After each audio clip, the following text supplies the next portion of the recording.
Pourquoi Kano Gigolo a-t-il inventé le judo? Parce qu'il détestait perdre. Ce n'est pas moi qui le dis, c'est lui. Le judo est né de mon aversion pour la défaite. En fait, c'est évidemment un raccourci, et pour remettre les choses dans l'ordre, ça, c'est ce qui a motivé sa recherche d'un dojo de jujutsu. En effet, sûr de lui intellectuellement, Kano était physiquement un petit gabarit, ce dont nombre de ses camarades, plus forts que lui, profitaient pour ne pas le prendre en compte, le rabaisser.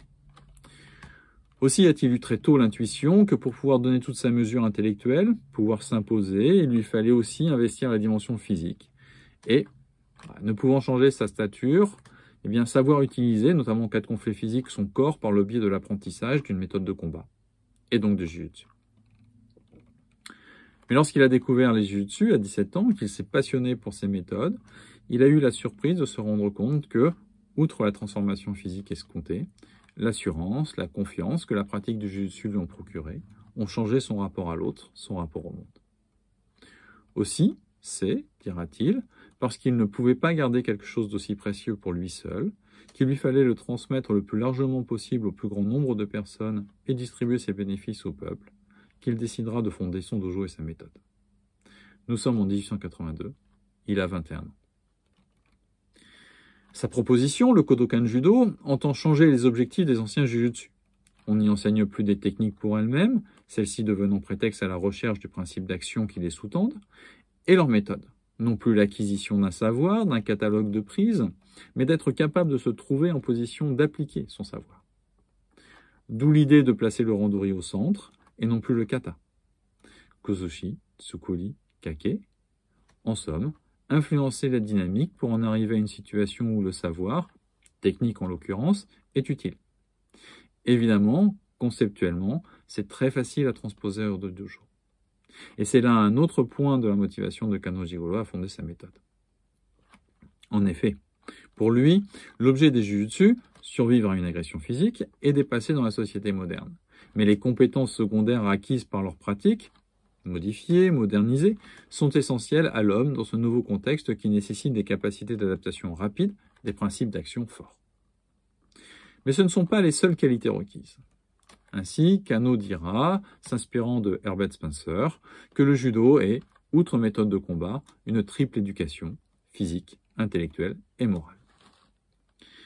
Si les aspects combat, physique et intellect sont centrés sur l'individu, le plan moral est lié à l'inter-individu, autrement dit à la société.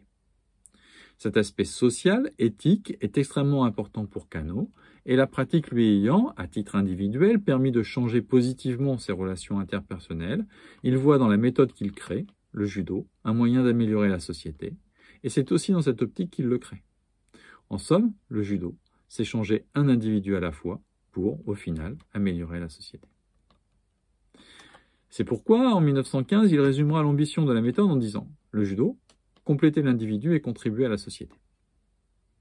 Plus tard encore, entre 1922 et 1925, il énoncera les principes du judo, bonne utilisation de l'énergie et prospérité mutuelle, qui synthétisent l'ambition de la méthode du judo, qui sont à la fois ce que l'on découvre dans le dojo et l'idéal à appliquer et réaliser en dehors, tant à titre individuel que collectif.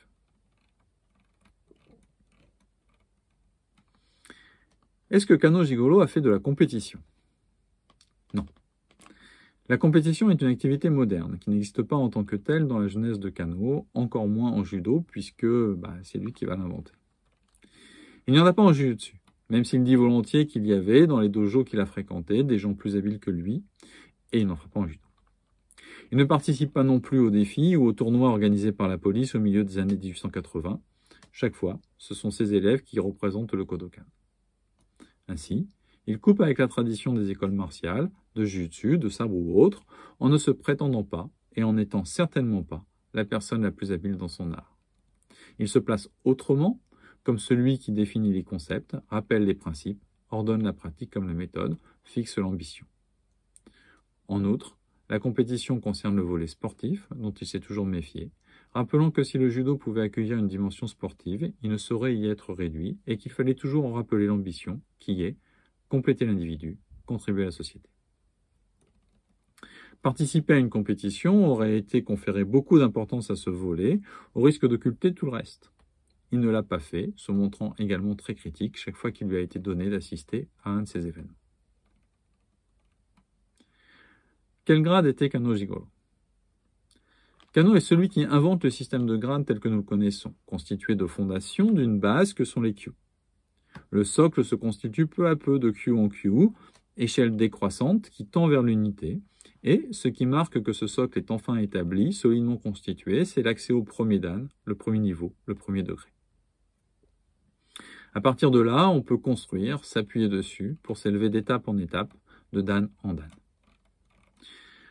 Cette progression est d'abord essentiellement technique et physique, marquée et confirmée par l'efficacité en situation d'opposition jusqu'au 5e dan.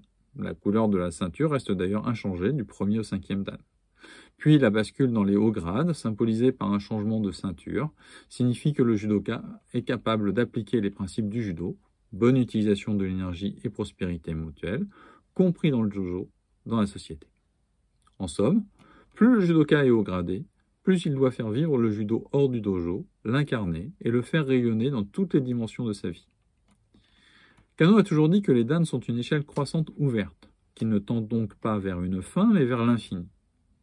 De son vivant, Kano Jigoro n'a jamais délivré de dan supérieur au 10e, et cela a créé une limite de fait. Et, même s'il a bien précisé que rien n'empêchait que, dans l'avenir, si quelqu'un de tout à fait extraordinaire apparaissait, lui soit décerné le 11e, voire le 12e dan, on peut douter que quelqu'un ose un jour prendre cette liberté. Mais Kano Jigoro, alors, dans tout cela? Eh bien, il s'est mis hors du système de grade, extérieur à l'échelle qu'il avait lui-même établie.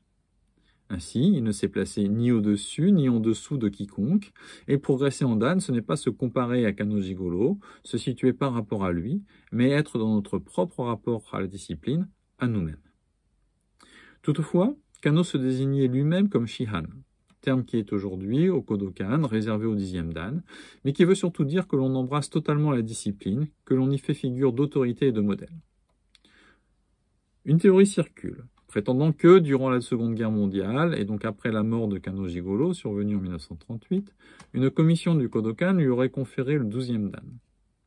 Je n'en ai jamais eu la moindre preuve, d'une part, et d'autre part, ce serait, à mon avis, totalement à contresens de la pensée de Kano Jigoro.